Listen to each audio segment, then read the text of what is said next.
Welcome to episode 102. There is no better time than right now to plan your vacation getaway.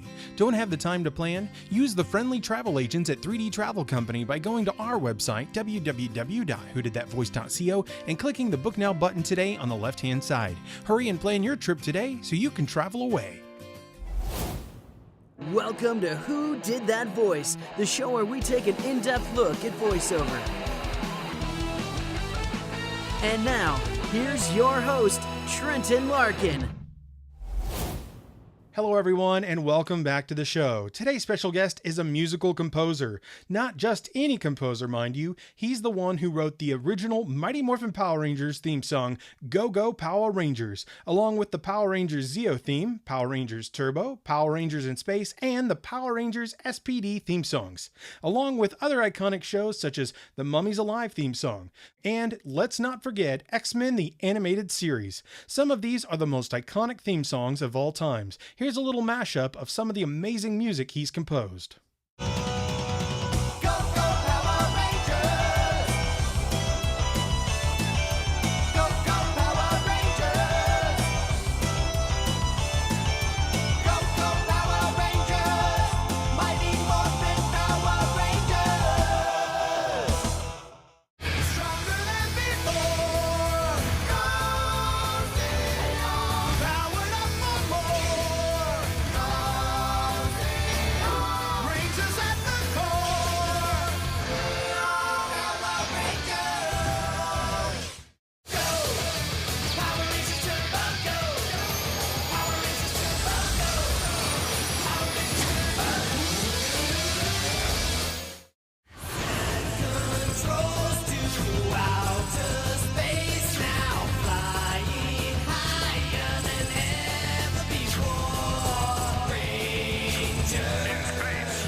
Now sit back, relax, and enjoy the show. Hello everyone and welcome to another episode of Who Did That Voice. Today on the show, I am so excited to be bringing you an interview with Ron Wasserman. Ron, thank you so much for joining me today. My pleasure. Hello, everybody. Well, Ron, the very first thing that we like to do when we have a special guest is to get to know them. So tell me about little Ron, the young boy that grew up into the writer and composer of music that he became today. I started playing piano when I was 3. Wow. And then, just diddling around a bit. And then started lessons probably when I was 4 or 5. Goodness. And actually wrote my first composition when I was 5.5 that got Wow. published into like finger exercise books. Wow. Yeah, it was just a simple little thing, but yeah, I guess I already had melody down when I've gone back and a year ago and saw the sheet music. We have it somewhere in the house. And I went, yeah, well, I understood a repetitive melody back then. So anyways, I played piano, and what I would do, they were classical lessons, and what I would do is I had a cassette recorder, and I'd have the teacher play the whole piece for me. And then what I was able to do then is just hear something and play it back. But I would spend the week kind of doing my own version. I never really learned to read. I can read and listen. I can't read and play. Oh, wow. And it would take about 6 months for the teachers to figure it out. I mean, I knew enough about when to flip the page and whatnot, but then they figured out I wasn't really reading it because I was giving it my own little style.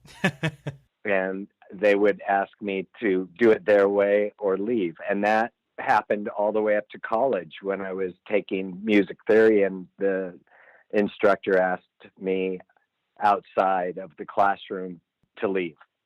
Wow, goodness. No, he said, "You're not really going with the program." And I said, "No, I'm not. I'm sorry." But, I may have resisted it to some point too, thinking this isn't something that you should be taught. You shouldn't be thinking about what you read in the book. It should come from your soul. And that's it. So growing up, played piano, and when you're not good at sports, I mean, really not good at sports, so bad that in junior high, they put me in with kids with special ed. Oh, goodness gracious. I mean, horrible.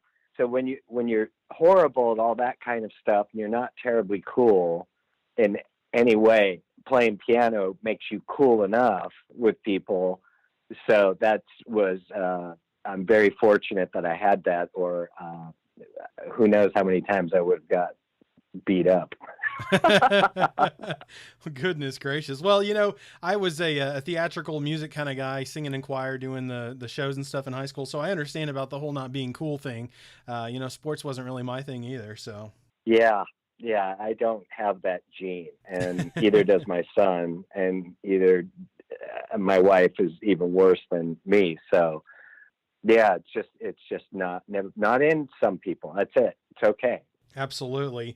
So when you were a young boy and, growing into the, young man and college student that you were, and now, adult, when you were writing music, especially in those younger years, did you have any inspiration? Were there people that you really looked up to in the music industry, whether they were long since passed or, modern day heroes to you in the music industry?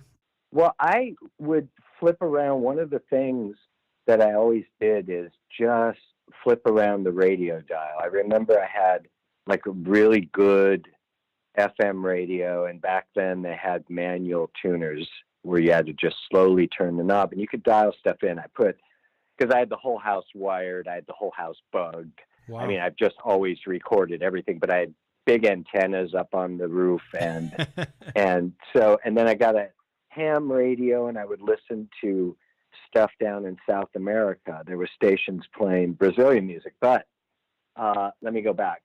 So it's a big, giant hodgepodge of things that influenced me, but I listened to a lot of Gershwin, but I also listened to a lot of pop stuff. Okay. But I listened to a lot of foreign radio stations as well. So they all had their influence, but later in my teen years, it was definitely more progressive rock, hard rock, and Gershwin, and it bounced around. That's awesome. Well, you definitely have a mixture of styles there and music types that really kind of influenced you, and I can see kind of where we're heading with our interview today. Yeah, it's paid off having studied those styles, because on these shows I've done for the past several years, though, we want a 1985 hip hop track. We want a country thing. We want, it runs the gamut. So I'm able to just draw from those years. Oh, that's fantastic. And you're one of those people that just kind of has that soul and that heart for music. And you probably start, somebody says this is kind of what we're looking for, and your heart and soul are starting to make something, and you just let it out, versus like reading a book or like, something. It's very more personal and very, from the heart versus, just kind of old hat, Yeah, usually the idea will come really quick. So if I've had a conversation, say in the car, I try not to think about it at all, because once it starts popping into my head, then I've got to either pull over and start recording it on the phone, or I have handheld recorders everywhere. But I've learned I can hold it off until I get in the studio in front of a piano, and then start working it out. And sometimes go, wow, this is great. Sometimes go, wow, that sounded really good in my head, but it sucked. And try to erase it out of my brain. Well, Ron, the very first thing I want to dive into today is something that I'm an extremely huge fan of. And I listen to this actually a lot, just at work or when I'm doing stuff on the weekends. The Mighty Morphin Power Rangers theme song. Dude, like, Yeah. wow, dude, epic. I was like, I got to get this guy on my show. Who did it? And I looked it up. And, I was like, I got to have Ron on my show. This is going to be epic. So where did Mighty Morphin Power Rangers come from? Well, I had been at Saban. I got a job there part-time. I went in one night to help record a composer that was working for him. And we spent the first 7 hours chatting, and the last hour he worked, and he did 3 1-minute cues. He was a trumpet player, great trumpet player. And he just put together 3 nondescript general cues, and he got $150 each for them. And I was, Wow. Living on credit cards and starving. I went, wait a minute, I've got to learn more about this. So I really just parked myself in that business until they hired me. Yeah. And then spent my first 3 years mixing, like Shuki Levy, which was one of Haim Saban's partners, mixing his stuff and some of the other guys. And I kept writing and submitting, and producers were giving me notes, and I had to break the songwriter format and learn more about scoring, and which is ironic considering the first big break was a song. But anyway, Yeah. So they came in. I can never remember if they showed me footage or if they just said it's going to be a show called Power Rangers, and the saying is it's called Mighty Morphin Power Rangers. Yeah. And we need a theme tonight. And ironically, that night, I wanted to work on a song that I was doing with my wife, who's a singer. But so I think that extreme deadline and like, oh man. So that even added more angst to the rock thing. So from the time they told me to the time it was done was 2.5 hours. And Holy cow. I thought, I'm just throwing on my guide vocal, because the original version's exactly a minute. And then the next day they said, Fox loves it. And I said, great, who's going to sing it? And they said, no, we're not even going to change the mix. When when the network loves something, leave it alone. So that was the beginning of the, going from being the engineer guy that nobody really spoke much to being the star composer. Wow. It was practically overnight. So Power Rangers was your real beginnings then. Yeah, I mean, I had been in bands in the 80s and almost been signed, and then I worked with this gal named E.G. Daly, who was Pee Wee Herman's girlfriend yeah. in his movies. Yeah. And she had a deal on A&M Records, and so, we did all sorts of big shows, and that was a lot of fun. And then she did Saturday Night Live to playback, which wasn't really acceptable back then. Yeah. And that literally killed her career over the weekend. She got dropped the Wow. following Monday. And I was out of a job, but it was a great band because I cannot remember the guitar player, but the bass player was a guy named Matt Bissonette, who played with David Lee Roth and everybody else. And the drummer was Matt Sorum, that went on to play with Guns N' Roses. Oh, wow. That's epic. Which is a gig I missed by 2 weeks. I could have been in Guns N' Roses, but I missed it by 2 weeks. Wow, that's crazy, man. Well, Ron, Mighty Morphin Power Rangers is super epic. Yeah. The next thing I wanted to talk about is still in line with Power Rangers. I believe you actually did Power Rangers Zeo theme, the Turbo theme, In Space, and the SPD theme. Is that correct? Yeah. But Wow. my favorites are MMPR and SPD. SPD was, that thing just explodes. I It was love so that thing. good, man. And I'm surprised that you said SPD. I thought you might have said Zeo, because I liked Zeo a lot because it was very similar to Mighty Morphin. But Zeo was really cool. I loved In Space, but SPD was rocking, dude. It was so kick butt. I loved it.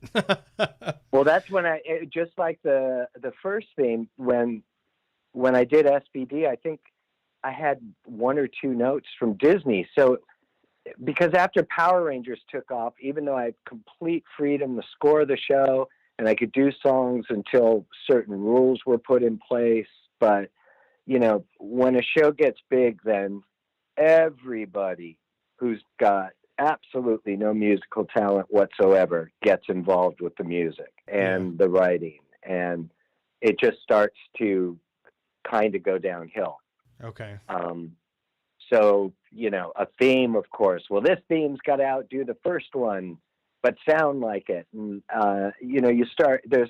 you can't just sit and deliver something because you've already have all these rules that are put in your head. Wow. It'd be like putting, you won the Indy 500. That's brilliant. And then you go back to the track and now there's 400 signs that you have to read. Like, don't go too fast. Watch that curve. Slow for this pedestrians crossing. And so it's like that because they start planning so much stuff in your head. Yeah. And I've long since learned to just listen and go, no, you're right. Yeah, no. And then just forget about it. Because otherwise you'd have a massive headache. I can't even talk. I guess after that you would definitely have a massive headache. I would assume. Yeah, or I'd end up just sitting there and I'd come up with something and go, ooh, I like that. Oh, that's right. I can't do that. Ooh, this part's good. No, that's right. They want it to be like this. Yeah. So, that starts getting in the way. So they were great, but they didn't have the same oomph. Yeah.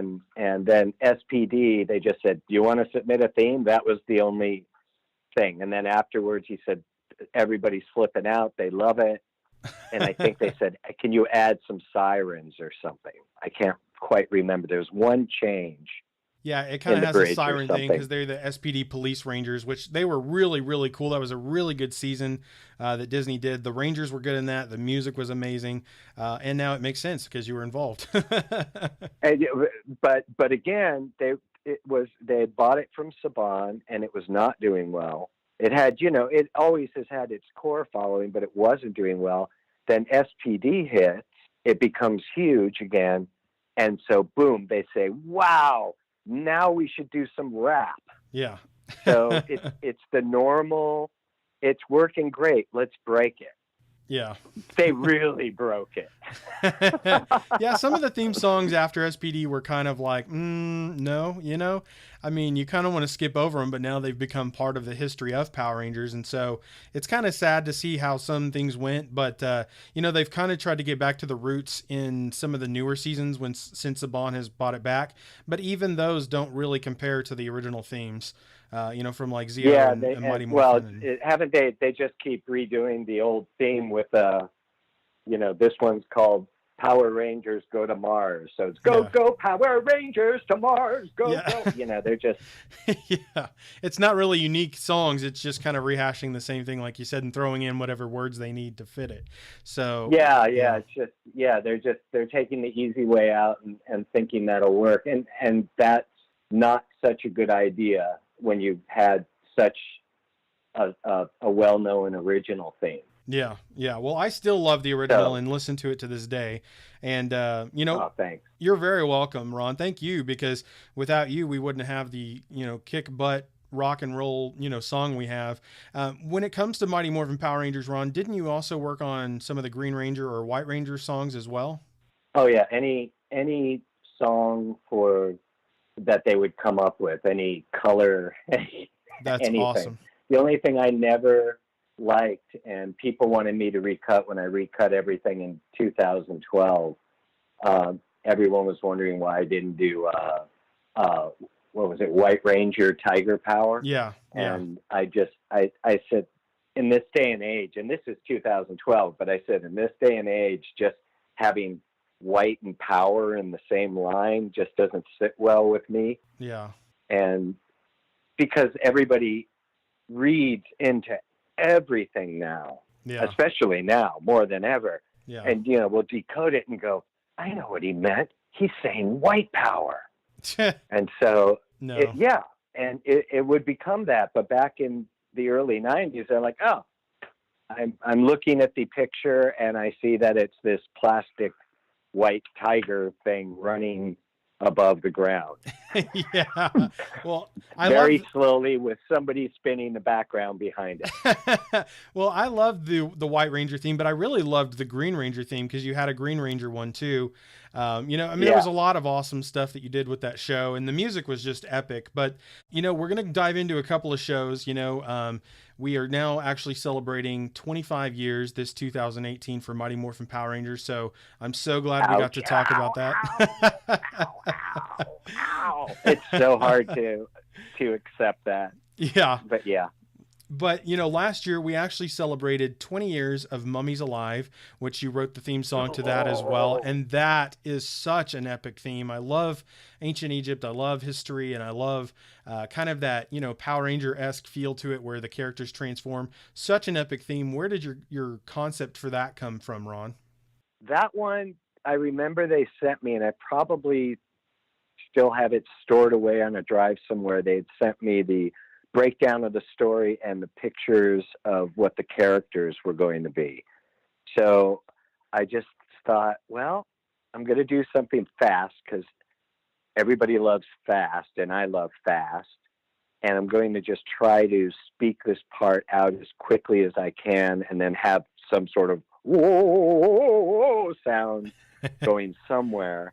And it was, when I first delivered it, everybody except Andy Hayward, who was running that company, Deke Entertainment, everybody loved it except him. So I think I wrote on that show, it was pretty minimal, maybe another four different themes. Okay. And then they finally talked him into going with that one. The first one. And yeah, the first one, which epic. happened with him on every show I ever did. I would deliver the first one. He'd go, nah. And sometimes wrote on one show, I can't remember, wrote 27 themes. I mean, they're very simple. Yeah. Before I did up the production. Once you're in that far, you're practically giving them a piano and a vocal and just going, well, how's this? And then, yeah. That's wild. So, but they always ended up going back to the very first one. That's wild. Well, a lot of times the first is the best and you don't realize it until you have other things to go, you know what, the first one was the best, so, but sometimes it just takes that to initially move forward, Yeah. So these days, the max I'll submit is, unless they're short, which most themes are now, 8 or 10 seconds.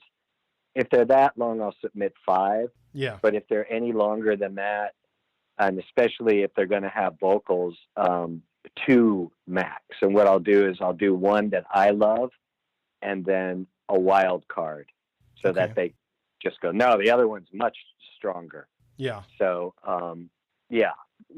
So I go completely with the grain, then just a little bit against it on the second submission. That works out really well. Nice.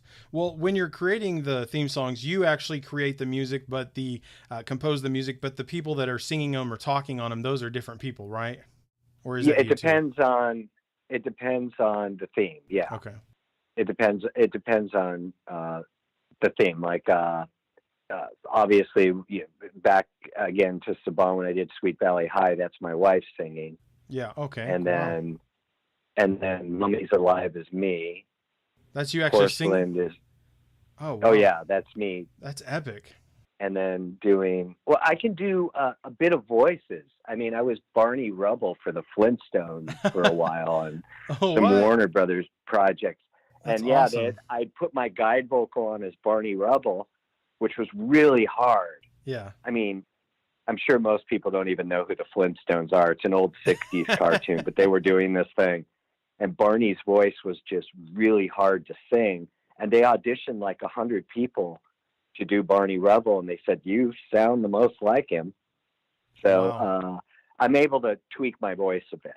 Oh, that's awesome. I didn't know that, Ron. So thank you for sharing that with me, because that makes you even more of a threat in the music world. singing and composing. That's awesome. You work with enough singers, you're like, I'm going to find a way to do it myself. It's why, like on the Power Rangers stuff, and on all the other themes, why I play everything. Because the thought, all the years of dealing with bands and saying, where's the bass player? How come nobody showed up? Doesn't anybody want to work?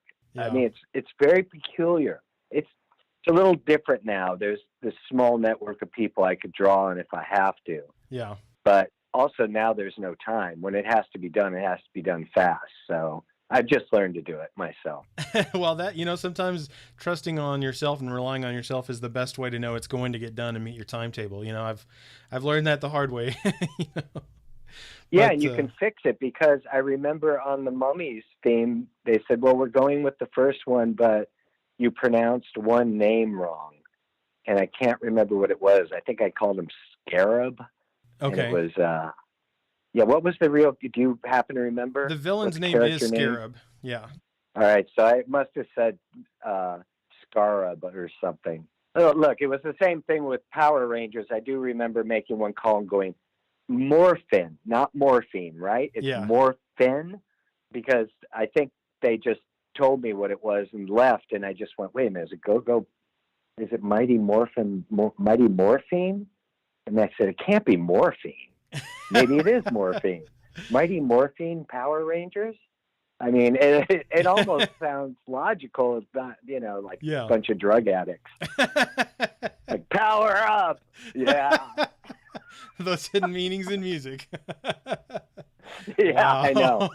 So what he says it's like is a Power Rangers a power trip SPD, where I stack the vocals. If you listen to the very last time I say it, and this happens, there's all sorts of audio tricks that happen when you're combining sounds. Yeah. It sounds clear as day. Power Rangers STD.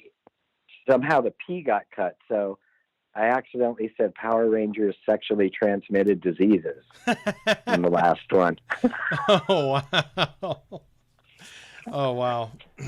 No That's one crazy. ever noticed it, but when I pointed it out, people went back and listened. They're like, oh my gosh, the last one does sound like Power Rangers STD. Well, sometimes those P's and the T's, they, just the wrong slight twist of the tongue, and you've got the different letter, Yeah, especially when you have to really stack vocals like I do. Yeah, I understand. Well, we're going to talk about one more main theme, and there's so many others you've worked on. The X-Men theme from 1992. Last year, we celebrated 25 years for X-Men, the animated series, which is to this day one of my most favorite shows of all time. I've interviewed Cyclops, I've interviewed Beast, and I've interviewed Rogue on the show, and it's super epic that we have had some of these X-Men characters on the show, and now you, the composer of their theme song, which is super epic.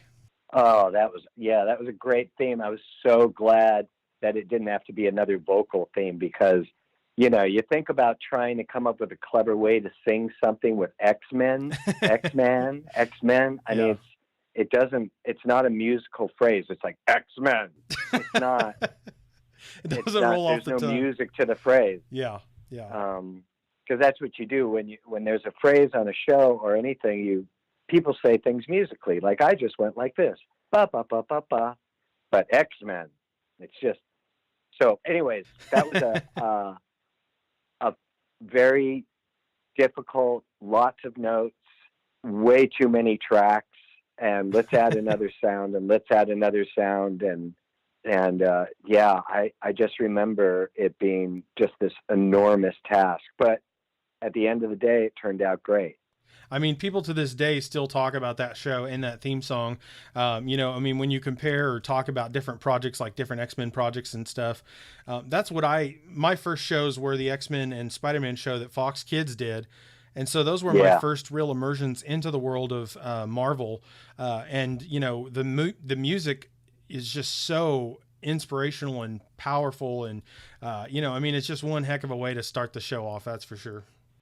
Now that Spider-Man theme, was that the one done by The Edge from the band U2? Did it go Spider-Man, Yes. Radioactive? Yeah. That's right. Because I remember I heard it and I go, at no disrespect to one of the best bands in the world and one of the best guitar players, that theme sucks, in my opinion.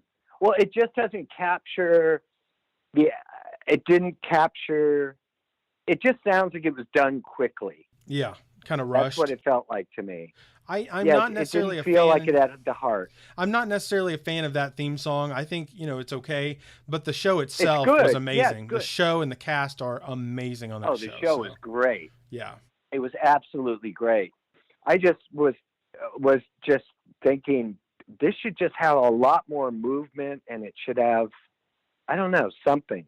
But that guy doesn't write TV themes, and I couldn't write U2 songs, so Yeah. we're even. Well, maybe one day in your spare time you can throw up a YouTube video where you've rescored it the way you think it should have sounded, and then we can all vote on how it sounds. Oh, that's an interesting thought. That would be, yeah. I would totally hit really that up. I would interesting. totally watch it and share it and be like, check out this theme song from Ron Wasserman and see what you think, how it pairs up with the video from our beloved Spider-Man, our intro. So I think that would be that'd pretty be cool. fun. I think it would be fun. So, well, Yeah, it's a good idea. Ron, we're going to have to wrap up here pretty quick, but there's just a couple of shows I wanted to mention. You worked on Technomon, I believe. Is that correct? Yes. I can't remember what I did on it, but yes. You worked on Dino Squad, and a couple of the newer projects you've worked on for Nickelodeon have been Belle and the Bulldogs and the Thundermans. One of the older projects you worked on back in the 90s was Tekkamon Blade, which was an anime. But you've worked on a lot of iconic entities and franchises, and for some amazing companies, Saban, Disney, Nickelodeon, and lots of others. You've done a lot of TV shows and stuff, but we focus more on animation and cartoons and stuff, and films that deal with voiceover and that kind of stuff. But you've done so many wonderful things. You've made such a great impact on the world, Ron. Thank you. You're very welcome, man. You're very welcome. I can't thank you enough for being on the show, but I just have a couple of questions for you, and we will wrap up. The first being, is there a way people can reach out to you if they have questions about your music or just want to get to know you, or, social media is so big today, but not everyone uses it. So, yeah. Facebook is good. I always check that every few days. And then my composer site is ronw.com. Okay. So, or ronwasserman.com, which will take you to ronw.com. Awesome. And there's a way to email me directly there. It doesn't go to some stranger that pretends to be me. That's awesome. Yeah, today there's so many fake Facebook pages and websites, and you're like, is this really the person or is it somebody else? So it's so hard to know. It was kind of a shock. I forgot what they do, but somebody at Facebook must have liked me because I got the blue check. Yeah. So it says, verified. Facebook confirmed this is the authentic profile for this public figure. Yeah. So that's good. Yeah, it helps. That's it good. definitely helps. Blue check. Well, Ron, I have one final question for you. And that question is, what is the legacy that you want to leave behind? I would, and it's already been in action. Yeah. I love when I get, over the years, when I've gotten emails from guys who said, I picked up a guitar because of you. Now I'm in a band and we're getting a deal. I don't know what happened with most of those people who ever said that. And then the kids that were being abused, and they said, I would just lock myself in the room and watch that show over and over and over again, not just because I like the show, but I was able to get through the day because I felt something from the music and that theme. It gave me the only power I had at that time in my life. Yeah. These are obviously people who were abused, now grew up and have gone to therapy and dealt with stuff. So that stuff is unbelievable. And then I've actually had about 10, I've got 80 or 90,000 emails I've answered, but about 10 kids who claim that, I was done. I was going to kill myself. And then I thought, I heard your stuff, or I listened to it, and it got me through that moment. And so that's the stuff that is the biggest payoff in the world. So I think that's the thing. And I made a tiny little contribution So the payoff I've lived to see, which is great. That's amazing. Well, the legacy that you have created is amazing, and it's going to continue to grow. I know that much. Yeah, let's hope so. I mean, but this was still, it wasn't the golden time of television, and not talking about how great things were, because they're much better now. But there was still that time where there was only a couple channels and things would get so huge. And that's why they have these conventions and whatnot. It's just a callback because things were a little simpler then. And now there's so much product and so much stuff. So although a show like the Thundermans on Nickelodeon, that's been their most successful and now longest running sitcom, it'll never have the impact. There won't be a convention for it in 20 years. Yeah.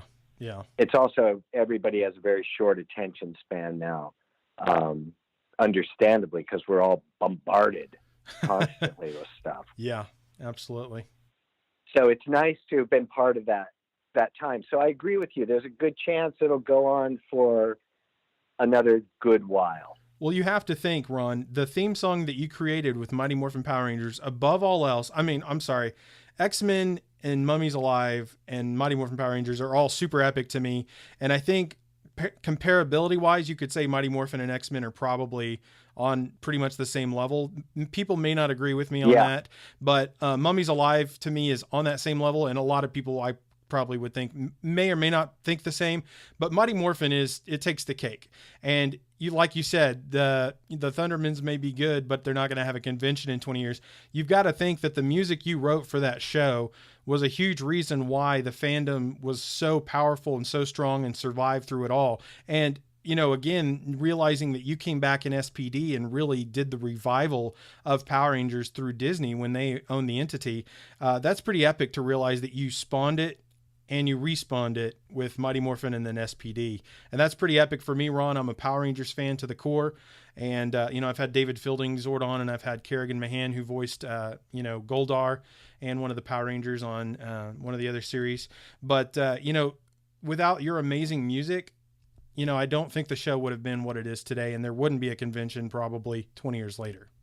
Yeah, it was definitely, in my opinion, it was the thing that got people to go, okay, I'll give it a chance. It gets me fired up. It worked. Yeah, that's the thing. I mean, I remember when they told me, because they do test marketing. So what they did is they pay a bunch of kids, or they had a bunch of kids come in and watch the show and listen. And, they gave them pizza, and they said the moment that theme hit, the kids were like running around the room before they'd even seen the show. They were just amped up.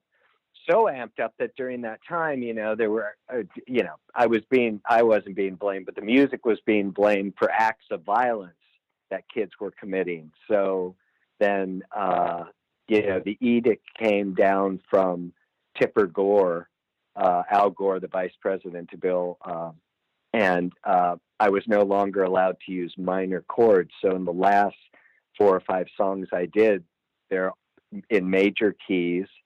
And,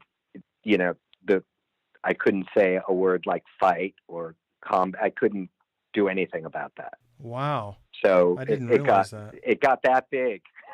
Wow. Well, I know after 9/11, they even started cutting the fight scenes down, like all the explosions and stuff. So I know that through our history, things have happened that have kind of toned our shows down, toned our theme songs down, toned certain things, so much so that it's almost like you don't have as much creativity anymore because there's so much censorship, and I know a lot of people, might get up in arms about that. And I'm not here to start a political debate at all, but, I didn't realize, the proof is in the pudding. Who's walking away with all the Emmys? Yeah. It's not the networks, it's the cable stations, and it's Netflix.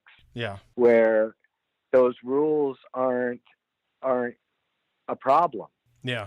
That's who's taking control of the business right now. Yeah, very true. It's really interesting. So, and they'll eventually get squashed. and they'll eventually have too many executives, and they'll eventually water everything down. But what you just said, that's the proof right there. Yeah. Where there's freedom, there's great creativity, and that's why they're walking away with all these awards and have huge audiences. Absolutely. Yeah, it's been amazing to see some of these industries grow. But, Ron, I really can't thank you enough, man. It's been an absolute honor and pleasure having you on the show. Would you just give us a closeout today as we wrap up our episode? Absolutely. I will say, hey, everybody, this is Ron Wasserman, and you are listening to Who Did That Voice? Well, everyone, I sure hope you enjoyed today's episode with Ron Wasserman, the musical composer of some of the most iconic theme songs of all time. And if you did, please find me on Facebook, Twitter, or Instagram by searching Who Did That Voice. I would love to hear from you. You know, a question you might ask yourself is, where can I listen to Who Did That Voice? That's an excellent question. You can hear us on iTunes, Stitcher Radio, TuneIn Radio, YouTube, and our website at www.whodidthatvoice.co. Click the Episodes tab and listen away. Well, everyone, that's all the time we have for this episode. Join us next time for our special guest, Scott Page Pagter, the voice of Wolfie from Big Bad Beetleborgs. You won't want to miss this episode. Hey, do you ask yourself who did that voice? Well, if you do, go to our website, www.whodidthatvoice.co, and click on the Episodes tab. Choose an actor, pick their name, and see pictures from the different characters they voiced in their career. Thank you for joining us today. We'll see you next time for more discoveries on Who Did That Voice.